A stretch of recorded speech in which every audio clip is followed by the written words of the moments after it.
학살이나 이런 끔찍한 사건들을 이렇게 마주하게 됐을 때, 아, 인간이라고 하는 게 뭔가 이렇게 아름답고 그런 어떤 자연 속에서 살고 있는 사람들을 그렇게 피범벅으로 다 뭉개버리고 학살하고 막 이렇게 하는, 그거는 뭔가라고 하는 거를 드러내려면 자연을 정말 아름답게 그려야 되는 거예요. 그래야 그 속에서 그 폭력이 인간을 돌아보게 하는 걸로 이렇게 대비가 된다라고 생각을 한 거죠.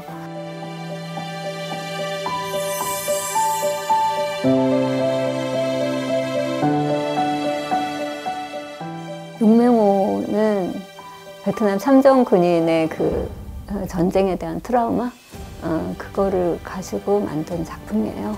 겉으로 보기에는 막 이 사나이처럼 막 알통도 나오고 막 아령하고 이렇게 하는데, 내면에서는 끊임없이 그 트라우마 속에서 이렇게 혼돈을 겪고 있는, 이중적이면서 얘기되지 않았던 우리 참전군인들의 이야기를 한편으로 하지만, 그 반대편에는 우리가 베트남 가서 어떤 잘못을 했는지 돌아보게 만드는 그런 캐릭터예요, 용맹호가.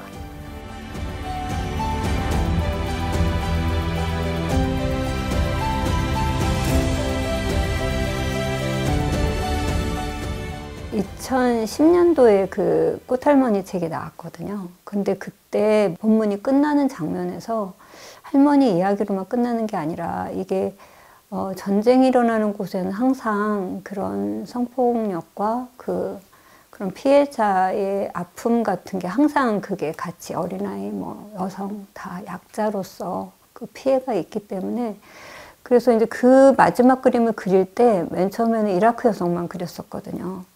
근데 이제 자료를 찾다 보니까 우리 역시도 그 베트남에 가서 그 베트남 참전 군인들이 했던 그런 성폭행, 그런 기사들을 이렇게 읽으면서, 우리가 피해만 주장하는 것에서 끝나는 게 아니라 우리 역시도 언제든지 가해국으로 갈 수 있겠구나, 이런 생각을 하게 되면서 거기 베트남 여성을 나중에 하나 더 이렇게 그려 넣었어요. 피해자의 입장에 있을 때는 피해자가 당했던 어떤 그 아픔이나 이런 것들, 그 정당성이 있잖아요.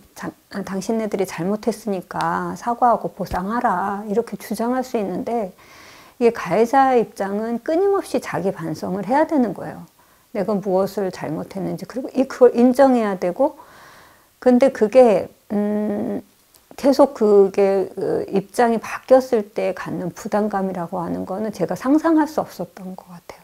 크게 제가 도움을 받았던 거는 그 베트남 그 참전 군인, 민간인 학살, 뭐 이것과 관련된 시민 법정이 열렸거든요. 2018년도에 열렸죠.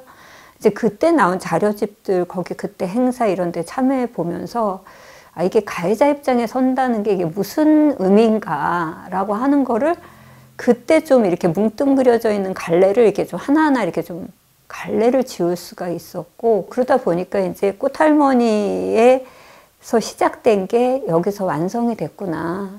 우리가 꽃할머니에 대해서 얘기하면서 주장했던 것과 한편으로는 또 정반대 입장에서 이것을 고민하고 이야기할 때가 왔구나, 이 생각이 드는 거죠.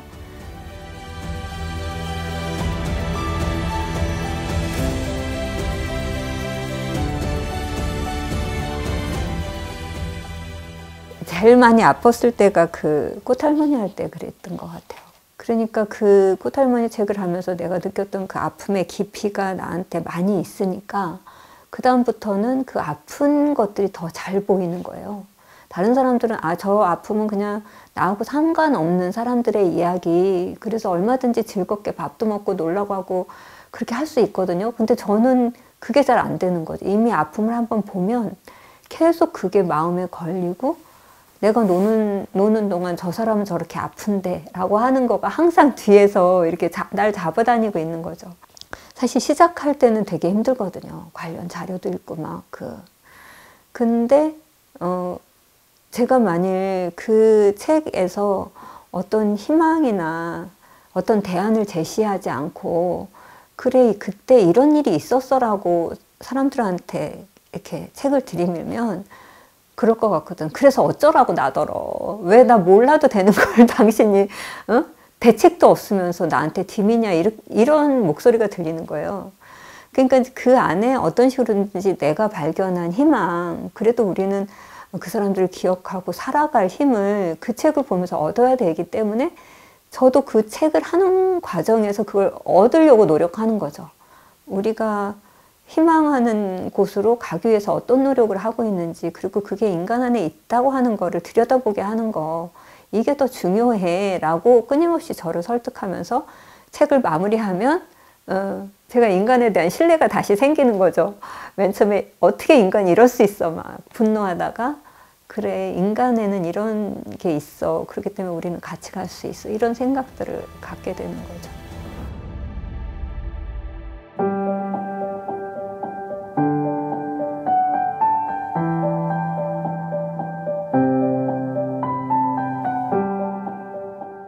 그거를 만들어 주시는 분이 계세요. 녹말 가루를 만들어 주시는 분이. 그래서 이제 그 녹말을 이제 떠서, 그래서 이제 그거를 풀 쓰듯이 풀을 쓰는 거예요.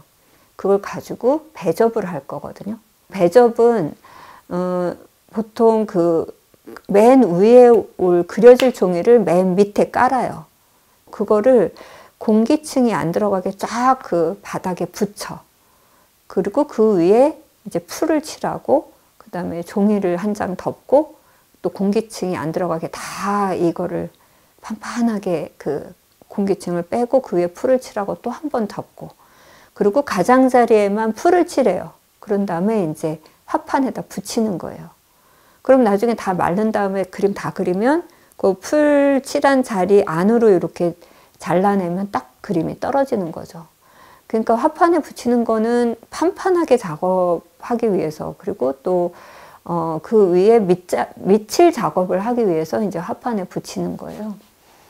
그 밑칠 작업은 뭐냐면 이제 배접을 하고 나서 그 화선지는 아무리 뒤에 풀을 되게 써서 배접을 해도 칠하면은 그 스며들거든요.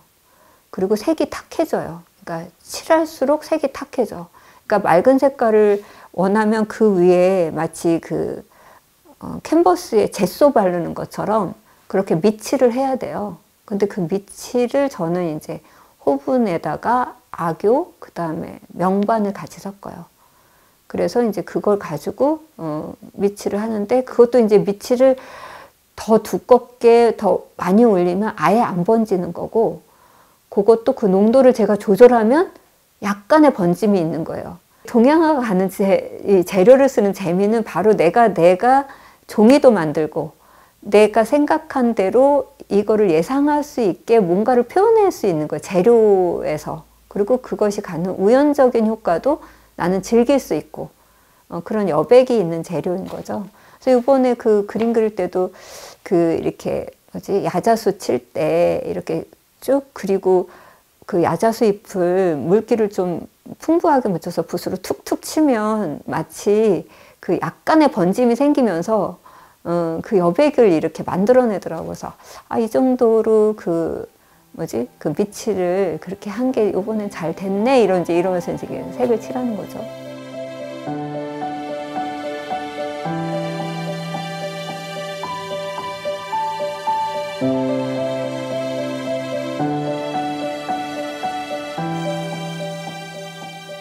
제가 어느 날 생활이 뭘까 그 단어를 생각해 본 적이 있었어요. 한참 생각을 했다 그날 내린 결론은 제가 생명을 이어가는 활동?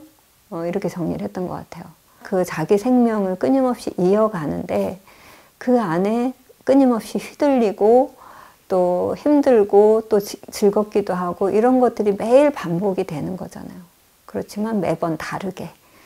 그랬을 때 그러면 어떻게 마지막까지 자기가 자기 심지를 잃지 않고 자기가 온전히 사랑할 수 있을까? 그거는 결국은 그 변화를 외면하는 게 아니라 그 변화 속에서 그 본질을 보려고 하는 노력을 끊임없이 하는 거일 것 같아요. 그게 이웃을 돌아보고 또 내가 속한 공동체, 또 사회, 지금은 또 자연이죠. 자연까지 나한테 끊임없이 영향을 미치고 내가 영향을 주는 그 관계를 깊숙이 꿰뚫어 보려고 하는 노력이 없으면 그 생활이 힘들다. 그래서 그 노력을 어쨌든 놓치지 말고 하면 좋겠다. 그리고 같이 갔으면 좋겠다.